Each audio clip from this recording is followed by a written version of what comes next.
Srimad Bhagavad Gita, Chapter 2, Sankhya Yoga, Part 14.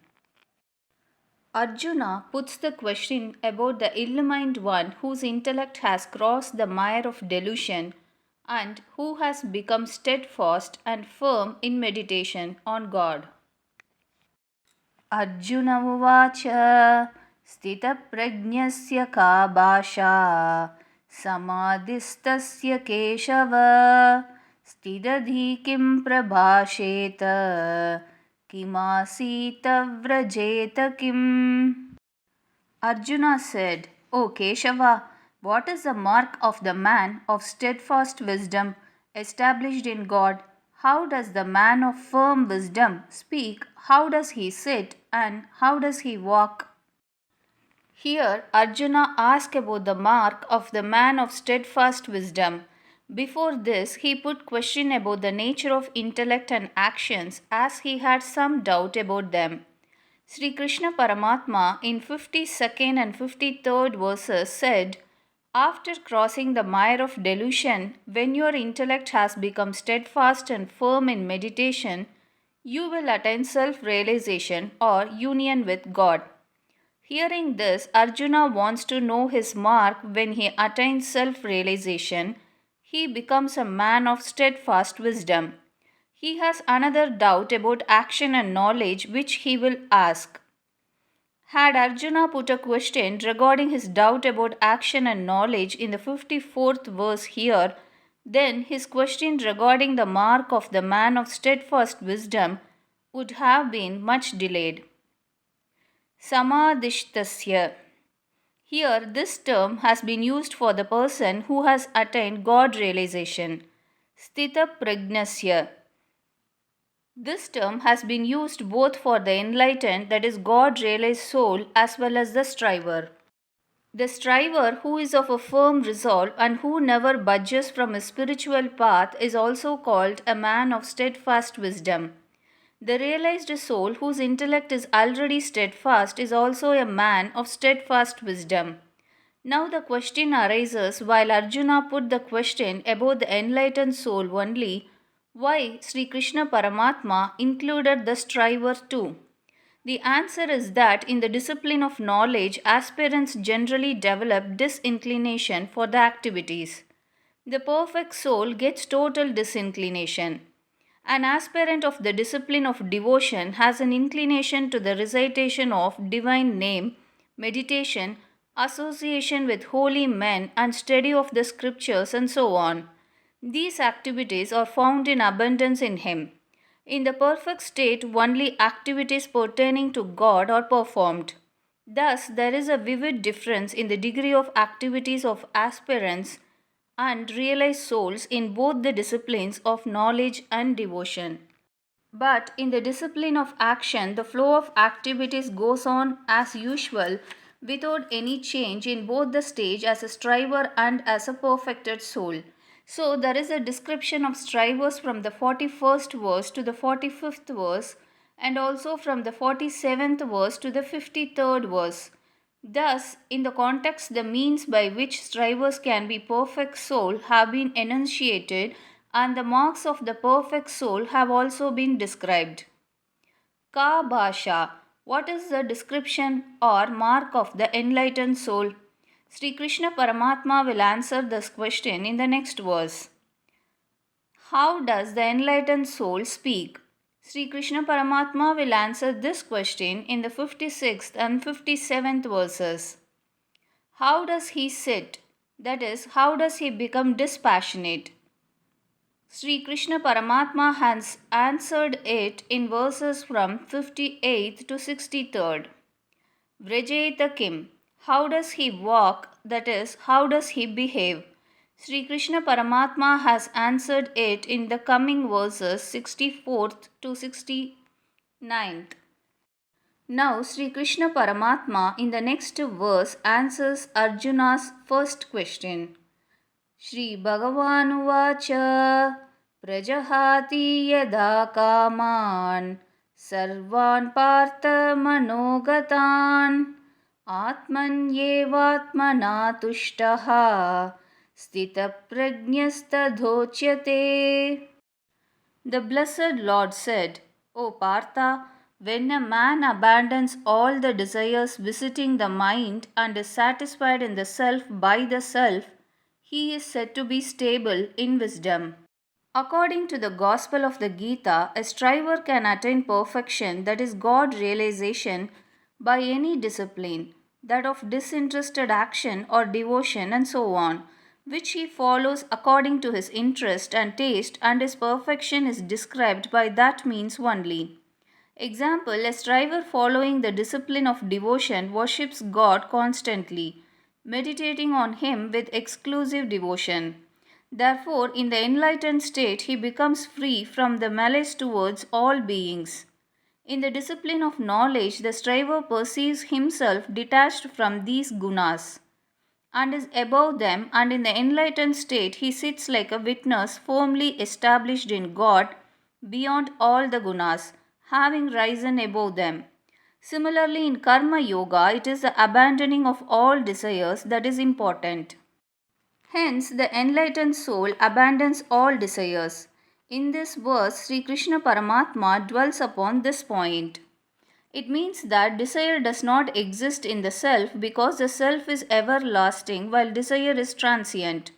Moreover, it does not stay permanently in the mind but comes into it, manogatan. But the man, by identifying himself with body, senses, mind, and intellect, accepts the desire visiting the mind as resting in his own self. Jahati, use of the prefix pra before the verb jahati, indicates that there is no trace of any desire left in him. A man can neither renounce his own self nor the things which are not his own, but he can renounce only the things which actually are not his own, but he has mistaken them as his own.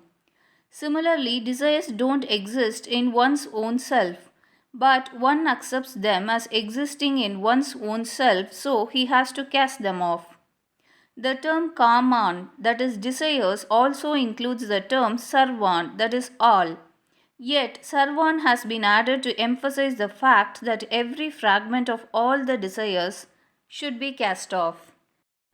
Atman yevatmana tushtaha. After abandoning all the desires completely, a man is satisfied in himself and with himself.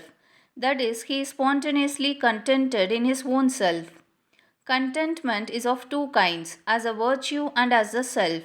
It is a virtue when the mind is free from all desires, and it is a self when even a trace of discontentment is not there. The latter contentment is eternal. It knows no change. It is spontaneous. It is not the result of any practice or thought. The intellect of such a contented man always remains steadfast automatically. Sthita prajnastadochyate. Actually, the man is always steady in wisdom, but when he accepts his desires, because of unsteady mind, he does not realize his stableness in wisdom. But when he abandons his desires, that is, he accepts the non existence of desires, he realizes his stability in wisdom. A striver has to make effort to concentrate his mind, but by renouncing desires, he does not have to do so. Instead, he attains this stage in a spontaneous manner. In the discipline of action, the striver is concerned with actions more than anything else. Action without motive is said to be the means for the sage to attain yoga. Therefore, such a striver is concerned with actions in the stage where he is a striver as well as when he is an enlightened soul. Whatever standard an enlightened soul sets up, people in general follow the same. The Lord has explained in the fourth chapter also that the striver following the discipline of disinterested action while performing actions remains detached, and while remaining detached performs actions. In the 53rd verse, Sri Krishna Paramatma inspired Arjuna to keep his intellect immovable regarding scriptural doctrine and steady in case of God realization. So he has used the term yada, when, and tada, then, which explains the striver is called stable in wisdom when he is completely free from desires and is satisfied in the self. It means that he is called a striver so long as he has even a fragment of desire, and an enlightened soul when desires are totally renounced. Therefore, two important factors have been explained in the verse: to renounce the world and to get established in God. The same two factors have been explained in verses 56 and so on. The next two verses deal with the manner in which a realized soul speaks. दुःखेष्वनुद्विग्नमनाः सुखेषु विगतस्पृहः वीतरागभयक्रोधः स्थितधीर्मुनिरुच्यते. He whose mind remains unperturbed in sorrows, who does not crave for pleasures, and who is free from passion, fear, and anger, is called the sage of stable wisdom. Arjuna puts a question attaching importance to action, while Sri Krishna Paramatma answers attaching importance to feelings, because a change in feeling brings about a corresponding change in action. The Lord is discussing here the feeling or the motive which changes the character of the action throughout. Worldly, it may seem quite different. There is no end of sorrows, calumny, dishonor, and unfavorable circumstances in this world. But the man of wisdom remains unperturbed because the aim of his life is to discharge his duty to the best of his ability and capacity for the welfare of others without having any desire for its fruit. So he always remains happy and unperturbed even in the most unfavorable circumstances. He does not crave for any kind of pleasure such as praise, honor, and favorable circumstances, nor does he have a desire to prolong such a state. He remains unruffled in the midst of favorable or hostile circumstances. Our entanglement with worldly things is known as attachment, that is raga.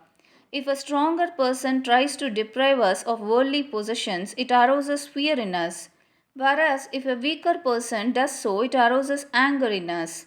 But the person who is keen to do good to others automatically gets rid of attachments. This freedom from attachment leads him to fearlessness and calmness. Thus, he becomes free from attachment, fear, and anger. So long as there are perturbations, cravings, attachment, fear, and anger, even in a small measure, a man is called a striver. But when he is totally free from them, he becomes an enlightened soul. Lust, desire, craving, and greed, and so on, are the forms of attachment. In attachment, there is an attraction for the perishable worldly objects. Sthitadir Muni Ruchyate. The mind of such a follower of the discipline of selfless action becomes stable. Here, the term Muni has not been used for the person who keeps silent. The Lord has also not used the term Mauna for penance of speech, but he has used it for mental penance. So, here Muni has been used for the contemplative person free from the desire and attachment. He contemplates to remain unattached like an enlightened soul. Throughout his practice, he has been very cautious to remain unattached. Such cautiousness automatically persists in the enlightened soul. That awareness leads him to attainment of beatitude. It is because of this virtue of awareness that he has been described by the term Muni. Yas sarvatrānabhisnehaha tatratprapya subhashubham nabhinandati nadveshti tasya prajñā pratishtita. He who is unattached everywhere, who is neither delighted at receiving good nor dejected at receiving evil, is poised, stable in wisdom. In the previous verse, Sri Krishna Paramatma explained that the man of stable wisdom remains unperturbed while discharging his duty. In this verse, he explains that such a man remains stable in favorable and unfavorable circumstances which he comes across as a result of the deeds he performs. He remains unattached everywhere. He is not attached to his body, senses, mind, intellect, family, and possessions. He never identifies himself with them, but always remains untainted by them. Despite his physical association with the sense, objects, circumstances, and individuals, and so on, he remains quite unattached with them through the self.